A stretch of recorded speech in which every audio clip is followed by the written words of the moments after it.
The story begins in a historic European city known for music tradition and old concert halls, where generations of musicians had proven their worth in front of demanding audiences. The main concert hall stood at the heart of the city with golden balconies, wooden walls, and a stage that carried the memory of countless performances. On this particular evening, the hall was filled with critics, students, and respected artists who had gathered for a formal musical event meant to celebrate classical mastery. Among the invited performers was an Italian musician who had built his reputation on confidence, sharp opinions, and technical skill. He was admired by many and feared by some because he spoke his thoughts openly and rarely showed humility toward composers he considered inferior. The Italian musician believed that true brilliance came from bold power and complex structure. In his mind, emotional subtlety was weakness. He often dismissed Frédéric Chopin as a composer whose music relied too much on feeling and personal sorrow rather than strength. To him, Chopin was sentimental and outdated. Before the concert even began, he made his opinions clear to a small group of listeners backstage. He spoke with certainty and authority, describing Chopin as a composer who appealed only to fragile emotions. Some listeners nodded politely, while others remained silent, uncomfortable, but unwilling to challenge him. The event organizers had planned the evening carefully. Several musicians were scheduled to perform pieces from different classical traditions. The Italian musician was to perform later in the program, and many people had come specifically to hear him. His presence alone raised expectations. The audience trusted his skill, and many believed his opinions carried weight. As people took their seats, whispers filled the hall and excitement mixed with tension. The air felt heavy, as if something important was about to happen, even though no one could yet explain why. Among the performers waiting quietly was a young Polish woman who had arrived without recognition or reputation. She was not famous, and her name meant little to the crowd. She had trained quietly for years, studying music with discipline and respect for tradition. Chopin was central to her musical identity, not only as a composer, but as a voice of her homeland and its history. For her, Chopin was not weak or sentimental, but honest and deeply human. His music reflected struggle, longing, and dignity. She carried that belief with her, but she did not express it through words. As she waited backstage, she heard fragments of the Italian musician's words. She did not confront him or react with anger. Instead, she felt a calm resolve grow within her. She understood that arguments would change nothing. Music was the only language that mattered in that space. She knew the piece she would play if given the chance. The Nocturne was not chosen to impress, but to speak truth. She had practiced it countless times, not to perfect technique alone, but to understand its emotion and meaning. The concert began with polite applause and formal introductions. One performance followed another, and the audience responded with measured appreciation. The Italian musician sat confidently near the front, listening, with an expression that suggested judgment rather than enjoyment. He whispered comments to those beside him and smiled when a performer made a mistake. His confidence seemed unshakable. The mood in the hall slowly shifted as people sensed his dominating presence. Some admired his honesty while others felt uneasy. When a pause came between performances, there was a brief moment of uncertainty. The program allowed for a short additional performance if time permitted. The organizers hesitated, unsure whether to continue. That was when the young Polish woman stepped forward quietly.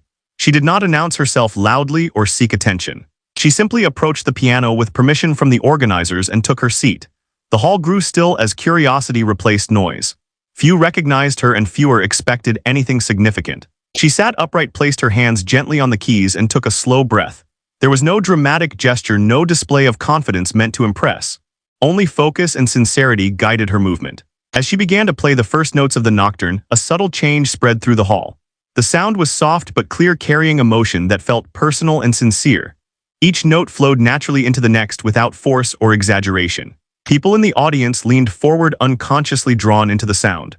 Conversations stopped, and even the Italian musician turned his attention fully toward the stage. The music did not demand silence, yet silence arrived naturally. The Nocturne spoke of memory, longing, and quiet strength. It did not attempt to overpower the listener, but invited them to feel.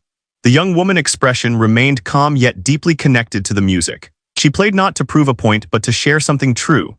In that moment, the story truly began, not with confrontation, but with understanding.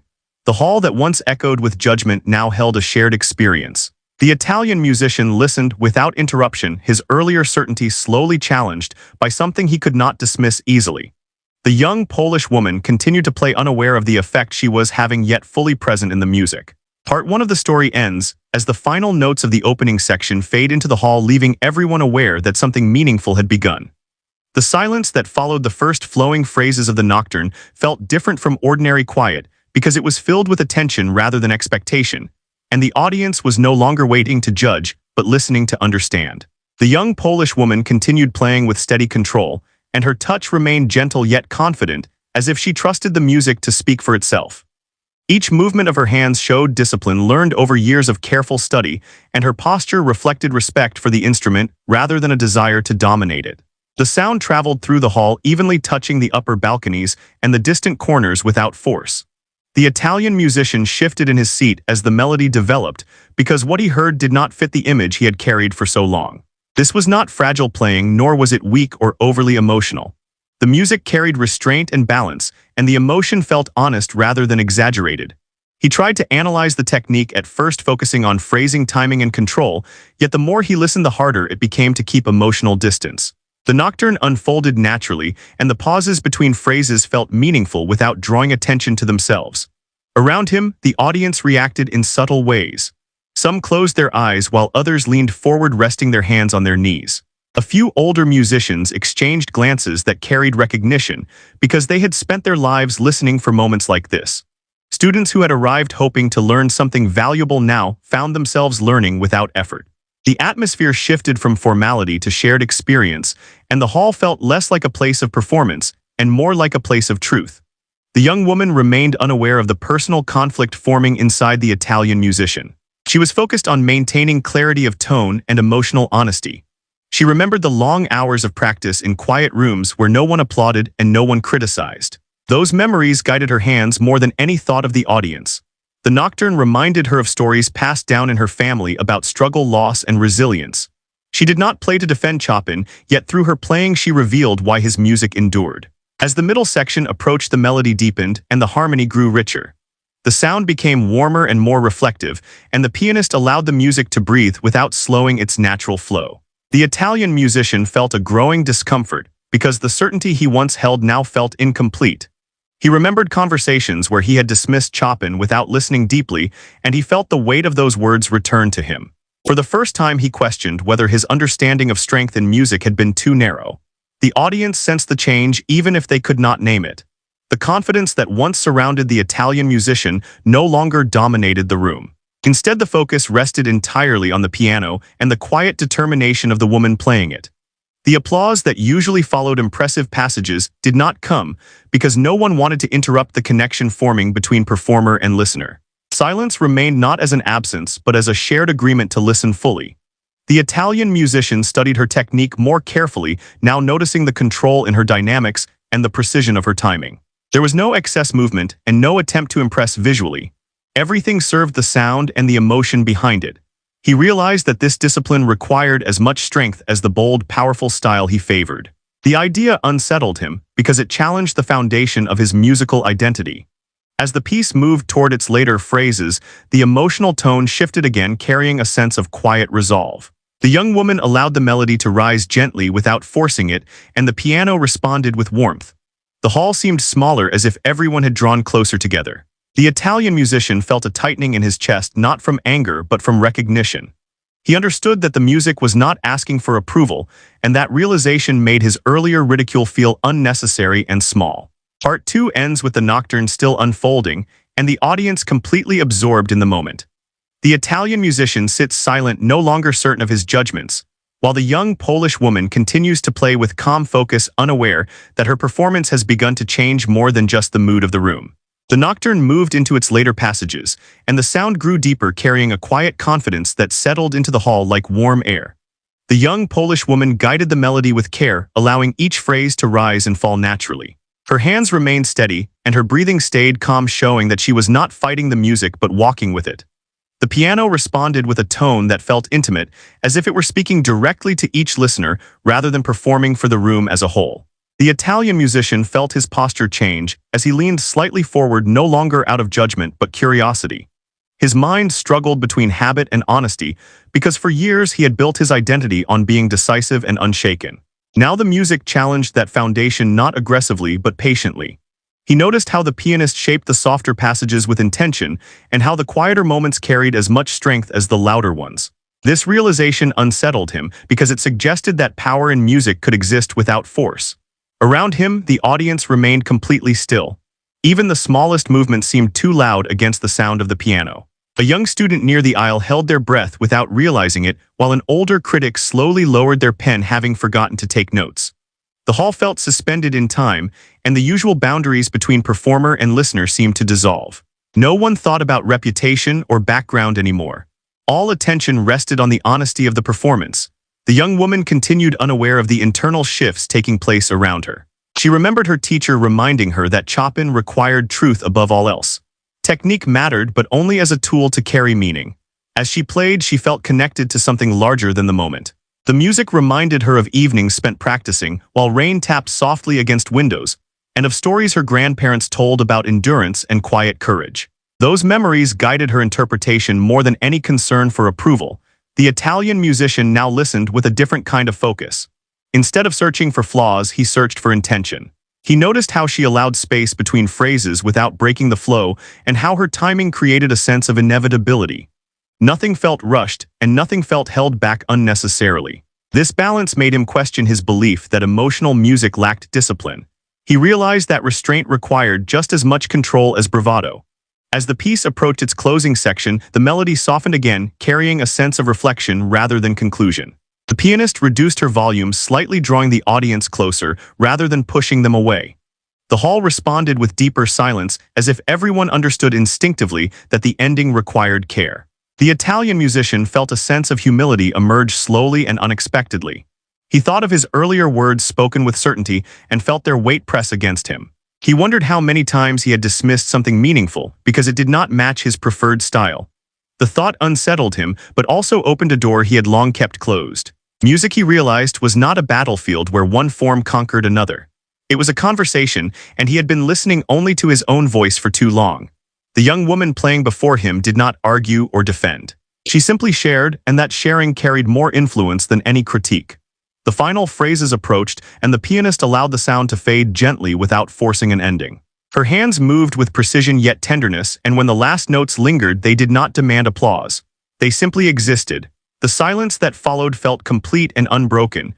No one moved because the moment asked for stillness.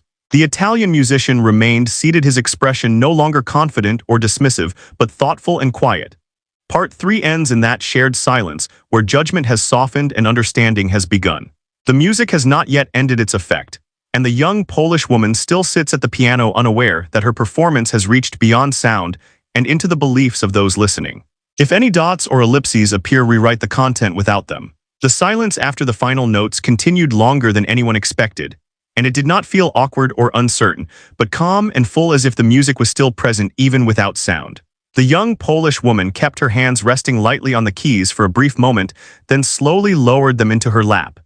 She did not look up immediately because she was finishing the conversation she had been having with the music itself. Her posture remained composed and humble, showing no sign that she expected praise or reaction. When she finally lifted her gaze, she saw an audience unlike any she had faced before. Faces were softened, eyes were thoughtful, and the usual expressions of approval or critique were absent. Instead, there was a shared stillness that felt respectful. The Italian musician remained seated in the same position, leaning forward with his hands clasped together. His expression had changed completely. The sharp confidence that once defined him was replaced by something quieter and more complex. He was not defeated but reflective. The applause began slowly, not as an explosion but as a careful response. One person started, then another, until the sound filled the hall. It was not loud or dramatic but sincere and steady. The young woman stood and bowed gently, acknowledging the audience with gratitude rather than triumph. She stepped away from the piano without hurry and returned backstage quietly. She did not look toward the Italian musician, nor did she seek validation from anyone. For her, the performance had already fulfilled its purpose. Backstage, the atmosphere felt different. Musicians who had once seemed distant now nodded to her with respect. Some offered quiet words of appreciation while others simply smiled. She accepted these gestures politely but did not linger. She understood that what mattered most had already happened on stage. She found a quiet corner and sat down, letting the emotions settle naturally. There was no rush to celebrate because she did not feel victorious. She felt complete. In the hall, the Italian musician remained seated long after the applause faded. Conversations slowly resumed around him, but he stayed silent. People who knew him well noticed the change and chose not to interrupt. He replayed the performance in his mind, not to critique it, but to understand it. The Nocturne had revealed something he had avoided for years. He realized that his earlier ridicule of Chopin had come from fear rather than strength. He feared what he did not control and dismissed what he did not fully understand. He thought about his own training and the praise he had received for being bold and commanding. That praise had shaped him but also narrowed his view. He had equated strength with dominance and emotion with weakness. The performance he had just witnessed dismantled that belief without confrontation. It showed him that vulnerability could carry discipline and that softness could hold power. This realization unsettled him but also offered relief. As the evening continued, other performers took the stage, yet the energy had shifted. The audience listened differently now, with more openness and less expectation. The Italian musician listened as well, but his focus kept returning to the young woman and her quiet confidence. He did not feel the urge to comment or critique. Instead, he felt a responsibility forming within him. He knew that his words carried influence, and he began to question how often he had used that influence carelessly. Later that night, after the event ended, the Italian musician found himself walking through the empty corridors of the concert hall. The echoes of the Nocturne seemed to follow him, though no sound remained. He stopped near the stage and looked at the piano, now closed and silent. He felt a sense of humility he had rarely allowed himself to feel. It was not shame but awareness. He understood that mastery did not grant permission to dismiss others, and that music demanded respect above all. He did not seek out the young Polish woman that night. He sensed that any words spoken immediately would be insufficient. Instead, he carried the experience with him, knowing it would continue to shape his thinking.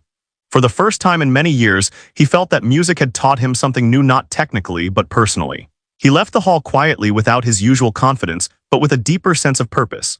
Part 4 ends with both musicians changed in different ways. The young woman remains grounded and focused, carrying no need for recognition, while the Italian musician begins an internal reckoning that will challenge his identity and reshape his understanding of music and respect. In the days that followed the concert, the memory of that evening continued to move quietly through the lives of those who had been present. The young Polish woman returned to her routine without change because she had never sought transformation through recognition. She resumed her daily practice sessions, waking early and sitting at the piano with the same discipline she had always carried. The Nocturne remained part of her repertoire, but she did not treat it as a victory piece. For her, it was still a conversation that required honesty each time it was played. She focused on tone balance and intention, knowing that music lost meaning when it became a tool for pride. Word of the performance spread naturally through the city, not through headlines or dramatic praise, but through personal conversations. Teachers spoke of it to students and musicians mentioned it quietly to one another. Many described the feeling rather than the technique because that was what stayed with them. Some searched for the name of the young woman, and others simply remembered the sound. The absence of spectacle made the story stronger because it felt real and unforced. People spoke of silence as much as they spoke of music. The Italian musician experienced those days differently. He found it difficult to return to his usual habits of criticism and certainty.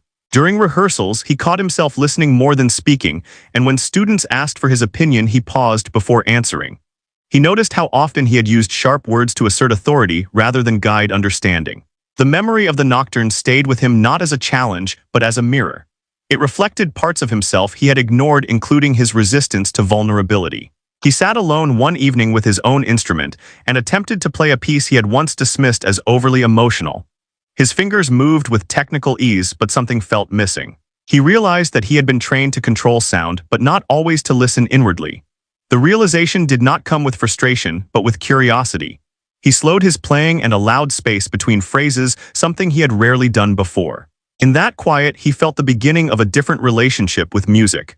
Meanwhile, the young woman received a modest invitation to perform at a smaller venue. It was not prestigious and did not promise recognition, yet she accepted without hesitation. She believed that music belonged wherever there were ears willing to listen. During that performance, she played with the same sincerity and focus, and the audience responded with warmth. She noticed that people approached her afterward not with admiration, but with stories of how the music had reminded them of something personal. She listened respectfully, knowing that this connection mattered more than praise. The Italian musician continued to reflect privately. He did not publicly revise his opinions or announce a change of heart. Instead, he allowed his actions to shift quietly. He began encouraging his students to explore music they felt connected to rather than music that simply displayed skill. He spoke less about hierarchy and more about honesty. Some students noticed the change and felt more comfortable expressing themselves. Others were surprised but welcomed the new openness. At a later gathering of musicians, the Italian musician heard someone mention Chopin with casual dismissal. He felt a familiar impulse to agree but stopped himself. Instead, he listened to the reasoning and gently suggested another perspective. He spoke of balance and intention without referencing the concert or the young woman. His words carried less force but more sincerity. Those listening felt the difference even if they could not name it. The paths of the two musicians remained separate yet connected by that shared moment. They did not communicate and did not seek acknowledgement from one another. The impact of the performance did not depend on continued interaction. It lived in subtle changes of thought and behavior. The young woman continued her journey with quiet determination, trusting the music rather than the outcome. The Italian musician continued his with humility, allowing his certainty to soften into understanding. As time passed, the concert became a reference point rather than a spectacle. People remembered it as a moment when something shifted without drama. There were no arguments, no public apologies, and no declarations of defeat. Instead, there was growth that happened quietly and honestly. Music had done what words often failed to do. It had created space for reflection without demand. Part 5 ends with both lives moving forward, altered in subtle but lasting ways. One continues to play with the same sincerity she always possessed, and the other begins to listen with a depth he had long resisted. The silence that followed the Nocturne continues to echo, not in sound, but in awareness, shaping choices and attitudes long after the notes have faded. As weeks turned into months, the quiet influence of that evening continued to unfold in ways that neither musician had anticipated. The young Polish woman found herself invited to more performances not because of fame, but because those who had heard her spoke of trust. They trusted her to be honest with the music and with the audience. She accepted each invitation, carefully choosing venues where listening mattered more than applause. In each place, she approached the piano with the same humility and discipline, reminding herself that consistency was the true measure of integrity. Her playing deepened as her experiences grew. She spent long hours studying scores, not to perfect speed or volume, but to understand intention. She paid attention to silence as much as sound, learning when to allow space and when to let a phrase speak fully. Audiences responded to this sensitivity, often leaving performances quieter than they arrived. Many thanked her not for skill, but for reminding them how to listen. She received these words with grace, knowing that music had done the work rather than her ego. The Italian musician underwent a slower transformation, marked by internal resistance and gradual acceptance. He struggled at times with the loss of certainty that had once defined him. There were moments when he missed the clarity of strong opinions and the comfort of authority. Yet each time he returned to the memory of the Nocturne, he felt reminded that certainty without understanding was hollow. This realization pushed him to re-examine his own performances. He began altering his rehearsal habits, spending more time listening to how a piece felt rather than how it appeared. He experimented with dynamics, allowing quieter passages to carry weight instead of rushing through them. At first, this felt uncomfortable and even risky, because it exposed parts of his playing that he had long hidden behind strength. Yet slowly he noticed a change. His music felt more grounded and audiences responded with a different kind of attention. Applause came later, but listening came sooner. Students noticed the difference in him before he noticed it himself. They felt less pressure to impress and more encouragement to explore. He asked questions instead of giving commands and listened to their answers with genuine interest. Some students struggled with this freedom while others flourished. The Italian musician accepted both outcomes, understanding that growth required patience. Teaching no longer felt like a performance but a shared process. The young Polish woman and the Italian musician eventually crossed paths again at a regional music gathering. The setting was informal and focused on discussion rather than performance. They recognized one another without surprise. When they spoke, there was no reference to the past concert and no acknowledgement of what had transpired. Their conversation centered on practice habits, teaching philosophies, and the responsibility musicians carried toward listeners. It was calm and respectful, marked by mutual attentiveness. During one discussion, a participant spoke dismissively about emotional music, calling it indulgent. The room grew quiet as people waited for the Italian musician to respond. He paused thoughtfully, then spoke with care. He said that emotion and discipline were not opposites but partners, and that one without the other lost meaning. His words carried no defensiveness and no superiority. The young Polish woman listened quietly, recognizing the shift without needing confirmation. After the gathering, they parted ways again without ceremony. There was no sense of closure because nothing needed to be resolved. Both carried forward a shared understanding that did not rely on acknowledgement. The music had already spoken clearly enough. As time continued, the story of that first concert faded from public memory, yet its influence persisted in private choices. The young woman remained committed to authenticity, turning down opportunities that required compromise.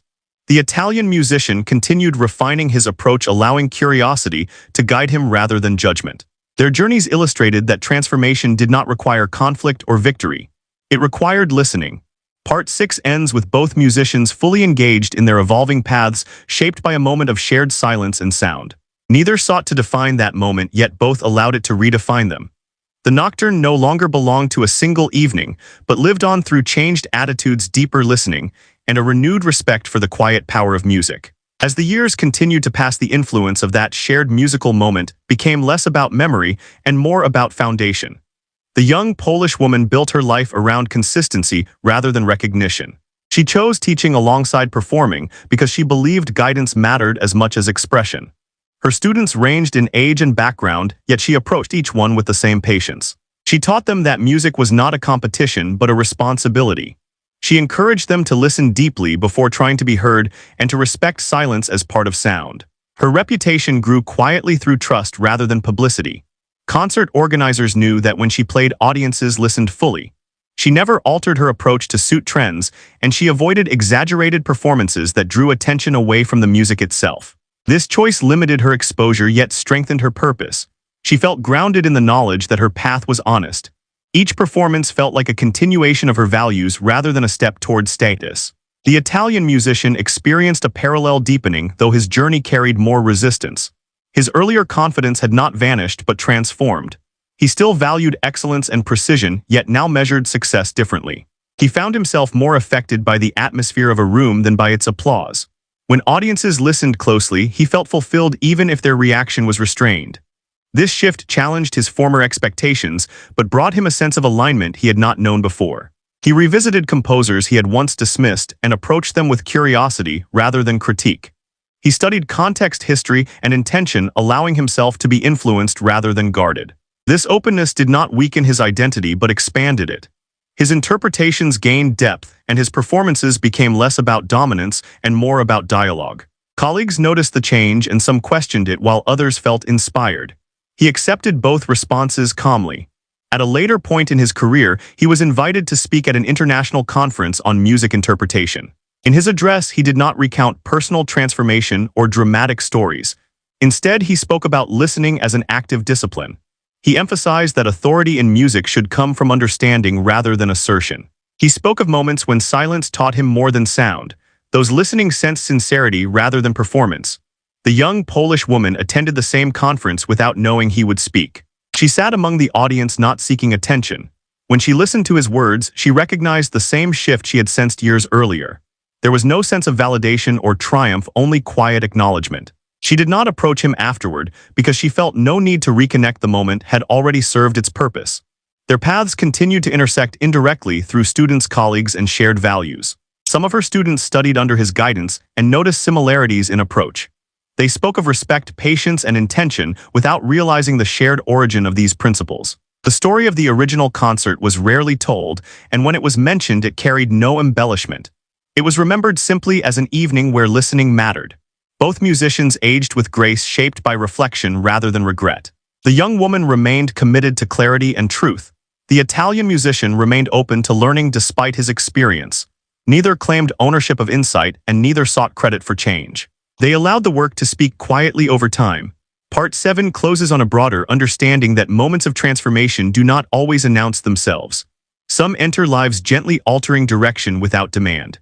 That single performance of the Nocturne did not end careers or begin rivalries. It created space for growth that unfolded slowly across years. Through teaching, performance, and reflection, its influence continued shaping choices, guiding voices, and reminding those who listened that humility and honesty could coexist with mastery. As time moved forward, and the final chapter of this quiet story settled into place, the meaning of that long-ago evening became clearer, not as a single event, but as a lasting thread woven into many lives. The young Polish woman continued to live simply guided by routine, discipline, and purpose. Music remained her center not as an achievement, but as a responsibility she carried with care. She understood that not every performance would change a room, and not every listener would feel deeply, yet she believed consistency itself was a form of truth. Each time she sat at the piano, she reminded herself that honesty did not depend on outcome, but on intention. Her later years were shaped by balance between teaching and performing. She watched students struggle with insecurity, ambition, and fear much like she once had. She guided them, gently showing that growth did not come from comparison but from attention. She told them that silence was not empty and that listening was an active choice. Many of her students carried these lessons beyond music into their lives. They learned patience, restraint, and respect without being taught those words directly. The Italian musician reached a stage in life where reflection came naturally. His career had been full and respected, yet what brought him the greatest satisfaction was not recognition but clarity. He felt grateful that his understanding of music had widened before it was too late to change. He accepted that his early certainty had protected him but also limited him. The experience of listening without defense had reshaped his relationship with sound teaching and self. In quiet moments, he returned often to the memory of the Nocturne, not replaying it note by note, but recalling how it made him feel present. That presence became his guide. When he taught, when he performed, and when he listened, he sought that same stillness. He spoke less about judgment and more about awareness. Those around him noticed that his presence invited openness rather than tension. Eventually, the story of the concert faded almost completely from public conversation. It was not recorded or celebrated, and no one claimed it as a turning point. Yet its influence remained alive in choices, attitudes, and quiet moments of listening. It lived in classrooms, rehearsal spaces, and small concert halls where music was approached with care. It lived in students who paused before playing and in teachers who chose patience over authority. The two musicians never reunited in any formal way, and they did not need to. Their lives had already intersected in the most meaningful sense. They shared an understanding that did not require acknowledgement. They had both learned that music was not a tool for proving worth, but a medium for connection. That lesson shaped their final years more than any achievement. As they grew older, each faced moments of limitation and change. The young woman accepted physical slowing with grace, adjusting her practice without losing depth. The Italian musician adapted his teaching as energy shifted, focusing more on conversation and listening. Neither resisted these changes because they had learned that control was not the goal. Adaptation became another form of respect. In the end, what remained was not the memory of ridicule or silence, but the quiet continuity of growth. A single performance had not transformed the world, yet it had transformed understanding. It had shown that humility could soften certainty and that listening could dissolve division. The Nocturne had done what it was meant to do, not by overpowering but by revealing. The story closes not with resolution but with continuation. Music continues to be played, taught, and heard. Listeners continue to bring their histories into sound. Some moments pass unnoticed while others linger, shaping lives quietly. The evening when a young Polish woman played Chopin before a skeptical audience became one of those moments, not because of drama, but because of honesty. What endures is the understanding that true mastery leaves room for silence, and that respect begins where judgment ends. In that space, music fulfills its deepest purpose, not to impress, not to conquer, but to connect. And in that connection, both musicians and listeners find something lasting, something human, and something quietly true. Quietly true.